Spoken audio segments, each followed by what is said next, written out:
You're listening to the Cricket Podcast.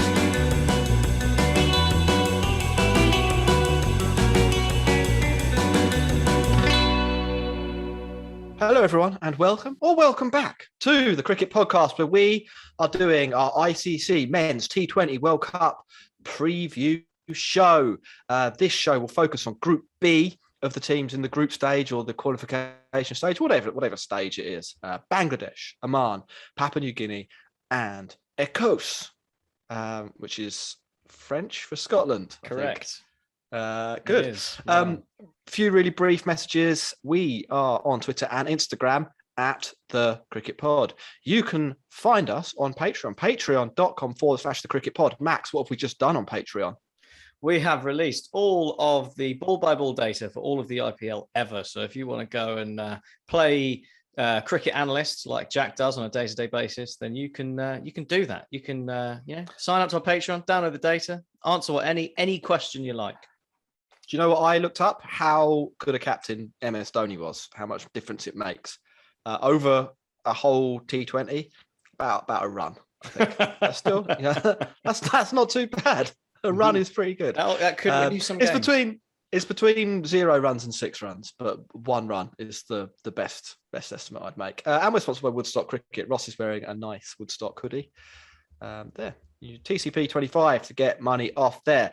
Let's get straight into it. The same format as the last show, 5 minutes to talk us through your team. Max, you're going to kick us off with Bangladesh. I am starting the timer now. Bangladesh, also known as the Tigers, once East Pakistan, when the British colonialists were doing their standard thing of ruining stuff for people, but sovereign and independent since 1971. Now the 8th most populous country in the world. Unfortunately for Bangladesh, they weren't the 8th best country in the world at cricket when it mattered. So they enter Group A, Group B, not Group A, we just did Group A. Group B of the World Cup group stage. Bangladesh itself is home to over 700 rivers, one of which is the second fastest in the world behind the Amazon. Bet you didn't know that. Also boasts the longest uninterrupted sea beach on the planet at a whopping 120 kilometers, or 40 times the distance at which you can hear a Bengal tiger roar. So there's plenty of space there for beach cricket. And while cricket is the most popular sport in Bangladesh, its national sport is actually kabaddi, which is a team game in which a raider must charge at the opponents and tag as many as possible whilst continually chanting kabaddi, kabaddi, whilst avoiding being tackled. So I sounded like a bit like Ninja on steroids. But isn't that so that they don't breathe in? Isn't that part so you of the have to do it in one breath. Yeah, that's why you have to keep saying kabaddi, kabaddi, kabaddi. Correct. Kabaddi. Yeah, sounds interesting. So Bangladesh, as I said, they qualified for the group stage by being in the top 9 ranked full ICC members, but didn't make it through to the Super 12 because they missed out to Afghanistan. So they must overcome 3 qualifiers to advance to the illustrious Super 12 stage, which should be a simple task because they are in the not group of death. The group of life. Yeah, they've managed to avoid Ireland and the Netherlands. The group of life. That's good. We'll go with that. They're a decent side, right? They should be no problem for them. But their 2 warm-ups haven't gone very well. They lost to Sri Lanka and they lost to Ireland reasonably comfortably. So that's because they have actually been playing beach cricket for about 2 years. Yes, well, quite right. They invite teams over and play at a sandpit. My next note now they're playing on a real cricket pitch. They're like, They overcame New Zealand in a T20 series at home not so long ago, but it wasn't the first New Zealand team. And yes, they were playing on pitches that made like Sharjah look like a road. It was. Yeah, don't forget, Max. They also embarrassed the Aussies as well. Yes, they did. But again, it's slightly weighted in their favour. But yeah, Bangladesh's big name is probably quite familiar to most cricket fans, especially those who've taken interest in the IPL. Shakib Al Hassan will be hoping to head to the World Cup on the back of an IPL triumph. Mustafizur, the Fizz, had a decent season for Rajasthan Royals on a personal level. That is, obviously, the Royals are terrible, but he was quite good. So, they've got a lot of experience there. As far as potential breakthrough players, I quite like the look of Afif Hussain is an exciting looking prospect, 22 years old, got a bit of a reputation from as a hitter from his under-19 days, which is probably more so than his compatriots, and he bowls some useful off spin. He actually has the illustrious title of the youngest player to take a T20 5-foot on debut. It's a bit of a convoluted award, but he did it in the he did it in the BSL. He got Chris Gale out, so that was something. It's a good matchup, isn't it? Off spinner against the left-hander. So I mean, their chances, I expect them to get through to the Super 12s. That shouldn't be a problem, but their chances on doing any better than that, I think, kind of depend on the state of the pitches. So, I mean, Bangladesh aren't the kind of side, really, with their team who are going to go out and smash 200 and bat you out the game. Like, no one is really that explosive in their lineup, but on sort of a slower turning pitch, they could be pretty tricky. You've got Shakib, who's got bags of experience. They've got a lot of wily old customers like the Fizz. So it's they can tie you up a bit, but I don't think they're going to be outscoring too many people on a flat deck. So we'll have to see what gets served up. Finally, their kit. It's green, and it looks a bit like it's a green pane of glass that someone smashed a cricket ball at, and it's completely cracked. It's an interesting one. Yeah. Just sort of lots of crack lines in it. But do you remember the last World Cup when their kit wasn't Bangladeshi enough? No. Yes or no? You can just answer that one. Yes. No. They got in trouble with the people of Bangladesh because their kit was too green. It was too like Pakistan, so they had to add some emergency red in at the last minute. Yeah. Anyway. Well, this one isn't that red either. It's quite green. But it is not learned their smashed. lesson. But it is smashed. And the Pakistan one isn't smashed. So it's they got away with it. A lot of kit clashes. If Ireland go through, Bangladesh go through, Pakistan are there. Yeah, we could have a group of green. That'd be good. It's interesting that you talk about that. I'm just resetting the timer now. Thank you for your preview there, Max, of the Bangladesh Tigers. They were good at the 2019 World Cup. I wish them well. Speaking of kits, Oman. Now, what cricket has been crying out for is a bit more diversity in the kit area. Their kit, bright red with two kind of green rimmed flames coming out across the stomach area, one from either side. That's been a big problem area in cricket for a long time, hasn't it? No team has had a red kit. We don't really have a proper red team. Maybe Oman could. England have dabbled with some red kits, haven't they? They've dabbled. Yeah. West Indies, maroon. It's not a million miles away, but nobody has gone red trousers, red top. No. Until Oman. Oman. It's a strong kit. It's a very strong kit. Zimbabwe? Did Zimbabwe do red? Oh, actually, you're right. Yeah. But for some reason, they're not allowed to be at this tournament, are they? Oh, thanks, Robert Mugabe. I don't think it's him anymore. But yeah, nice topical joke from Ross. Oman, the red team that cricket needs. What are they going to do? Probably not an awful lot, but we'll talk about that on the way to that bit. Here's some things about Oman. You can't drink in Oman, but Omanis, and I'm reliably informed here by holidified.com, absolutely love Mountain Dew. Apparently, Coca-Cola tried to launch in Oman, and it didn't take. The Omanis love Mountain Dew too much. In addition to this, using your car horn is prohibited. Frankincense is very popular. And if you are of an equine bent, they breed some of the finest horses in the world. You went a bit Clarkson there.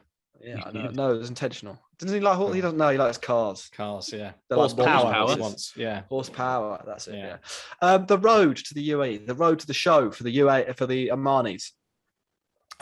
Well, I said they weren't very good. In the last 2 years, they actually have a losing record in T20 internationals, and that isn't because they've had a couple of tricky tours to India. They've been losing to teams like Qatar and stuff like that. Then they are not a great cricket side. They also had a big scare prior to the tournament, as after a year-long COVID suspension of cricket in the country, When it finally returned, two of the biggest teams, well, the two biggest teams in the Omani Cricket League, didn't want to play. They withdrew. Now, this was a big issue because 14 of the Omani players played for these two teams. And with the teams withdrawing, those 14 players lost their visas and were going to be sent home. Fortunately, the companies that owned the two teams decided to sponsor the players and just let them play for other sides. But it could have been bad. They could have been playing with an entire fresh 15 or 14 plus one guy. But they're not. They have a real team. 2 minutes. This is going well. Their best players, Kawar Ali. I'm pretty sure that's right. I did listen to how to pronounce it. Kawar Ali. He's probably their best player. I'd say that he has a decent batting average at a strike rate of 99 in international T20. And he's the second highest wicket taker in the history of Omani T20 cricket. Now, I didn't have time to rewatch all of their qualification matches, so I'm just going to quote here directly from Emerging Cricket. This is how they play and how they might win. So summarising some of their qualification performances. Each of their 4 wins follows a well-worn template. Bowl first, expect early wickets from Bilal Khan and Kalimullah from Kalimullah. Strangle the opposition middle order with relentlessly accurate spin bowling and chase down a relatively small total courtesy of one or more of Jatinder Singh, Akib Ilyas, Zishan Maksud, and a couple of experienced bowling all-rounders. In short, they're the Sunrisers Hyderabad of the group of life. I'm not thrilled about them. Plus points, where red, cricket needs a red team. Mm-hmm. Negative points, everything else they do is what I would say. I am hoping that the kit pulls through, inspires them. But it's pretty much a home game for them as well. It is. I think it actually is a home game for them. It's a home. Yeah, that could help. I mean, the conditions are going to be in their favour. They have a chance. They're acclimatised. They are acclimatised. I think they could actually beat Scotland. Beyond that, not so sure. Actually, Papua New Guinea are the other team. You know what? With Papua New Guinea in the group, now I've changed my mind. Oman are going to qualify. Anything could happen. This is the Catalina wine mixer. This is. That's exactly 5 minutes. Seriously, though, I don't think they're very good. But bearing in mind Papua New Guinea there and Scotland have to play. Scottish people have to play cricket in Arabia. Right, let's move on to Papua New Guinea. How dare you insult the Barramundis? They are the most linguistically diverse country in the world. There's over 700 tribes who speak over 850 languages. I'm looking forward to hearing a new swear word each time the different batters get out. The Papua New Guinea is also in the Ring of Fire. And the Ring of Fire is called Cash song.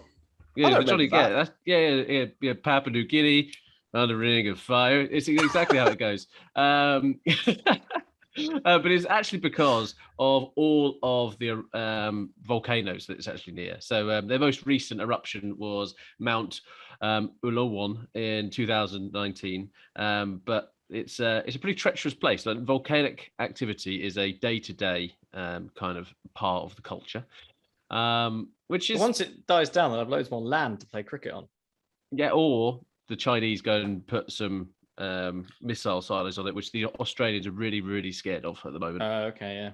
You know what the good thing about this podcast is? You can make that joke and no one will heckle us. There are some jokes you can't make, but that one, you can get away with that. Very few Chinese people are going to come here and complain about us slating the Chinese militaristic attitude towards Southeast Asian countries. Road to the show before I get banned from ever visiting Beijing. Road to the show. They won 5 of their 6 group matches at the men's T20 World Cup qualifying. They finished runners-up in the final, losing to the Netherlands. And they've got quite an interesting player dynamic. So they've got one player whose great-grandfather, father, brother, and I think sister have all been captains of Papua New Guinea. So that's pretty impressive. Asad Vala, who is the captain, bats at 3, always bowls his 4 overs of off spin. It's pretty much like a Sunday team. That's what it is. There's the feeling of Papua New Guinea is they've got a couple of people who do everything, and then whoever's left is kind of just brought along for the journey. They do also have a guy called Norman, which I've got a lot of time for because Norman is a fantastic name. Norman Vanuma, who apparently bowls a mean Yorker, and his death bowling is actually one to look out for. The chances for Papua New Guinea, they've got a couple of handy spinners, including a leg spinner, which we all love to see. And they've got a reputation for being wonderfully energetic in the field, but also quite talented. So it's not just kind of like a bunch of school children running around. It's like, oh, aren't they energetic? Actually, they've got some fantastic relay boundary catches on YouTube and some direct hits, which you should go and check out. So don't be surprised if you see something like that happen. And they'll be a fun team to follow, I think. As I've said, they're kind of like a pub team, Sunday team. They're the meme team, aren't they? They're the meme team in the World Cup. Yeah, the plucky plight of the underdogs, and I reckon they'll get some fans from across the world. The kit, I reckon. So some people in England, and this might probably happen in Australia, because I can imagine this happens in Australia. They have shit shirt nights out, and this is where really badly designed things go out. They're just like, ha ha ha. That's just a regular night out for me. Yeah, I mean, I've seen your shirt collection, Max. But if you're into that kind of thing, then you should buy a Papua New Guinea top. It's black with a red and orange Microsoft Paint gradient down the middle. It's got a palm tree and some of the Ring of Fire on it down the bottom. And it also has a tribal print that someone's kind of just gone, can you put a tribal print on it? And they've kind of just put it there. They've not really done it to mean anything in the Papua New Guinea kit. It's just kind of put on there with a team. So there's a lot going on, and Max, I actually genuinely do think it would suit you. So maybe We'll if you could let me know where to get hold of one. Tell you what, you don't often see this in cricket kits. It's got a leg pattern. Now that's top. Oh, so do I have to get the trousers as well? You have to get the trousers. It's a rare thing. Yeah, it's a rare thing, isn't it? If you are considering buying trousers, like some people. Well, we play football. We used to play football with someone who every year, even though he's about 40, would get the full Arsenal kit. He'd get 40 years old, socks, shorts, and top. Here, you might actually consider getting the whole kit. So, I mean, I disagree with you here, Ross. I think this is the best kit. This is why cricket is fundamentally the best sport in the world. Because you can wear that in other sports, this wouldn't be allowed. In football, you have to wear the right color, and you can have only certain patterns, and you can only have certain number of colors. In rugby, it wouldn't work, would they? Because they're thick. In cricket, you can literally wear what you want, and they are wearing, I presume, what they want. Yeah, they are. I really hope that Puma going to go. If you've seen the Puma. Bright yellow and bright orange cricket spikes, that would go perfectly with their ensemble. So full kit wanker. Indeed, Ross, you've run out of time. What are their chances of qualification? No, they're not doing it. They're not doing it. That's a shame. That's a big shame. I reckon it'll be fun to see them though. I reckon they'll wet their pants. That's what I reckon. Max, take us home. The last team of this preview. The final stretch. Yes, it's time for Scotland. Scotland, being part of the United Kingdom, might be expected to be all right at cricket. But the problem for them is that it rains 80% of the time and it's really full of hills. So it's not the world's most ideal cricketing climate or geography. So unpleasant it must be to actually live in Scotland that, like the Welsh, their national animal is a mythical creature. But, like all self-respecting sporting nations, they have beaten England before. So they've always got that to lord over us. What is their animal? It's a unicorn. What? Yeah. I thought it was a lion. No. No, we're the lion, aren't we? We're the lion. You have 3 lions or the shirt, mate. Yeah. Well, we could have given them one of the lions. Anyway, yeah. England, obviously. At least Wales gone for a dragon. Dragon beats a unicorn 9 times out of 10. No, Well, I but don't know what unicorns do. They shoot beams of light and stuff. Yeah. Anyway, England, noisy neighbours of Scotland have attempted to invade Scotland no fewer than 22 times. And that's just the ones that are notable enough to appear on Wikipedia. The hotbed of activity from this front was the early 1300s, where several kings called Edward marched up north, some of those more successful than others. Not all one-way traffic, though. The Scots have ventured south on their own invasions at least 10 times, even as recently as 1745 during the Jacobite uprising. So coupled with their incredible ODI victory of 2018, it's fair to say that the Scots have got the last laugh over the English. And other things that Scotland is known for are porridge, whiskey, and deep frying things. Scotland, onto the cricket, the roads to the UAE. They got there the hard way, not just through qualifying in the qualifying tournament, but they squeaked fourth place in their qualifying group ahead of Kenya, Singapore, and Bermuda before overcoming the UAE comfortably in a fifth place playoff semi-final.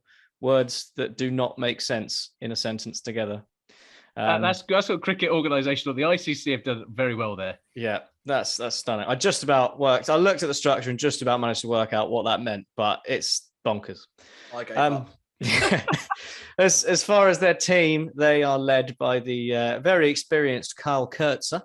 But George Munsey, I think, with the batting is the key for them. He's got a strike rate of over 150 in T20s, which is it's an excellent record. It's what you want.